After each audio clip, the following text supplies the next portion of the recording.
Hi friends, welcome to Devika's kitchen. நாம் இன்றைக்கி பார்க்க போகிறது கிராமத்து ஸ்டைல் மட்டன் சுக்கா. கிராமத்து பெண்களாலேயே சமைக்கப்படுது. வாங்க எப்படி செய்கிறாங்கன்னு பார்க்கலாம். அதுக்கு ஒரு பாத்திரத்தை அடுப்பில் வச்சுருக்காங்க. அதில் எண்ணெய் சேர்த்துருக்காங்க, ஒரு 200 ml அளவு. அதோட தக்காளி, வெங்காயம், வரமிளகா, பச்சை மிளகா, கருவேப்பிலை, புதினா, மல்லி இவ்வளவு சேர்த்து எண்ணெயில் சேர்த்து நல்லா வதக்கிக்கிறாங்க.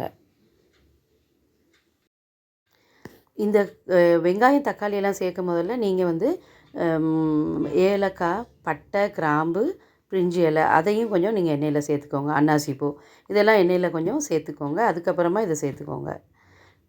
அந்த எண்ணெய் நிறைய இருந்தனால அதுக்குள்ளே அவங்க போட்டிருந்தது தெரியலை. நான் உங்களுக்கு சொல்ல மறந்துட்டேன், சாரி.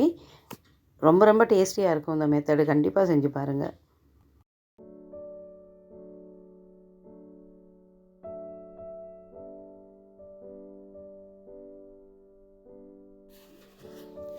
நல்லா கிளறி வதங்க விட்றாங்க. வதங்கினதும் மட்டனை அதோட சேர்த்துக்கிறாங்க.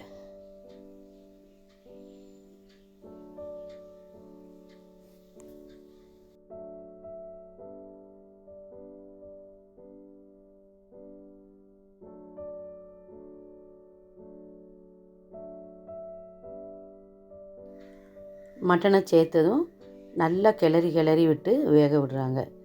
நல்லா சுருள கிளறி வேக விடுறாங்க.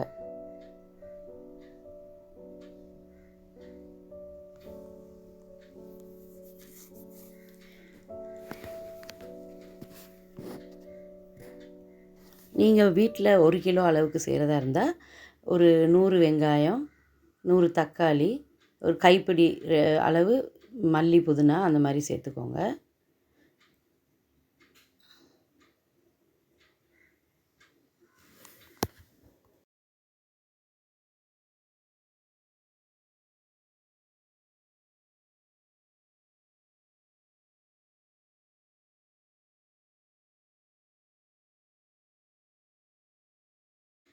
அதை மூடி போட்டு கொஞ்சம் நேரம் வேக விடுறாங்க. அப்புறம் திரும்ப மூடியை திறந்து கிளறி விடுறாங்க.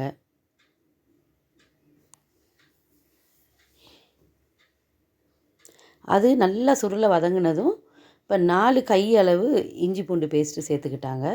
இது 3 கிலோவுக்கு. அப்போ ஒரு கை, உங்களுக்கு 1 கிலோ மட்டனாக இருந்தால் நீங்கள் 1 கை அளவு சேர்த்துக்கோங்க.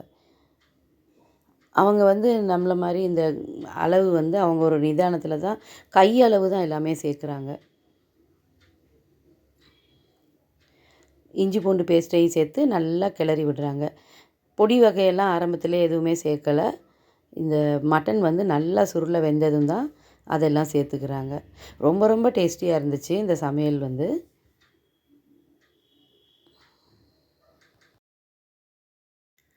இதை நல்லா கிளறி அடிக்கடி கிளறி விட்டு தான் வேக விடுறாங்க. தண்ணியும் ஊற்றாதனால ரொம்ப கவனமாக இருக்கணும். அடி கனமான பாத்திரத்தில் செஞ்சால் நல்லது.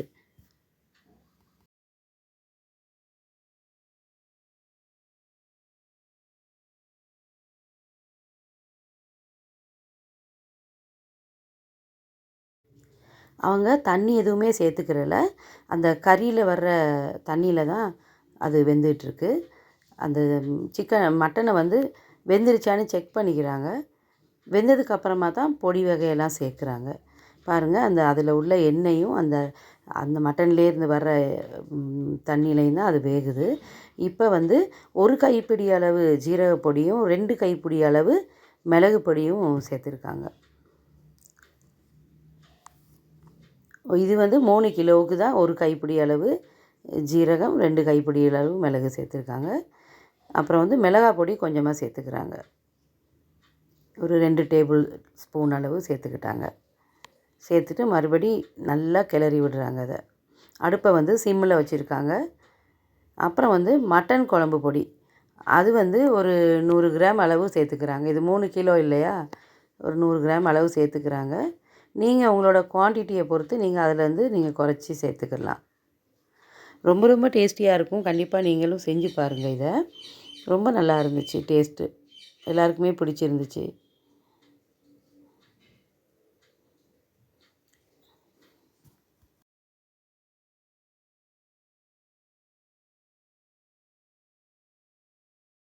அது கிளறி வேக வைக்கும்போது அவங்களுக்கு அந்த பொடி நிதானத்தில் தான் அவங்க சேர்த்துக்கிறாங்க. இன்னும் பத்தலை போல் மறுபடி கொஞ்சம் மட்டன் குழம்பு பொடி சேர்த்தாங்க.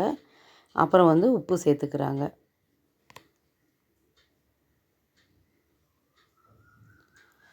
ஜீரக பொடி, மிளகு பொடி, மட்டன் பொடி சேர்த்துருக்காங்க. சேர்த்து நல்லா கிளறிக்கிறாங்க.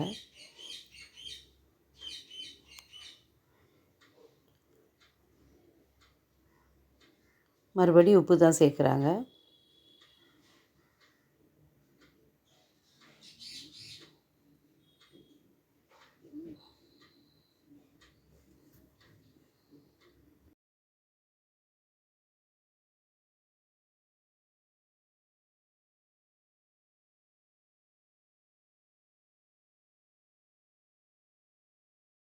இப்போ மசாலா வாசனையெல்லாம் போயிடுச்சு. இப்போ வந்து என்ன பண்ணுறாங்கன்னா, தேங்காயும் கசகசாவும் அரைச்சி சேர்க்குறாங்க. கொஞ்சமாக தான், நிறைய சேர்க்கல. கொஞ்சமாக தேங்காயும் கசகசாவும் அரைச்சி சேர்த்துட்டாங்க. சேர்த்து நல்லா வேக விட்டு கிளறி எடுத்துட்டாங்க. இப்போ மட்டன் சுக்கா ரெடி ஆயிடுச்சு. பாருங்கள், பார்க்கவே ரொம்ப நல்லா இருக்குது. சுவையும் அதே மாதிரி தான் இருந்துச்சு. அவங்க இறக்கும்போது கொஞ்சம் கரம் மசாலா பொடியும் மட்டன் பொடியும் கொஞ்சம் எண்ணெயில் போட்டு சேர்க்கணும். அதை சேர்க்க மறந்துட்டாங்க. அதனால் இறக்குனதுக்கப்புறமா அதை எண்ணெயில் போட்டு அதில் கிளறி விடுறாங்க. நீங்கள் இறக்க முன்னாடியே இந்த மாதிரி செஞ்சு சேர்த்துக்கோங்க. சேர்த்துட்டு கிளறி விடுறாங்க. அவ்வளவுதான், நம்மளோட மட்டன் சுக்கா ரெடி ஆயிடுச்சு. நீங்களும் கண்டிப்பாக இதை செஞ்சு பாருங்கள். ரொம்ப ரொம்ப டேஸ்டியாக இருக்கும். கிராமத்து ஸ்டைலில் செஞ்சு பார்த்துட்டு என்னோடய ரெசிபி பிடிச்சிருந்தா இந்த சேனலை லைக் பண்ணுங்கள், ஃப்ரெண்ட்ஸோட ஷேர் பண்ணுங்கள், சப்ஸ்கிரைப் பண்ணுங்கள். மீண்டும் இன்னொரு ரெசிபி நான் உங்களுக்கு போடுறேன். அதுவும் இவங்களே செஞ்ச மட்டன் எலும்பு குழம்பு போடுறேன். அடுத்த வீடியோவில் பாருங்கள் கண்டிப்பாக. பாய்.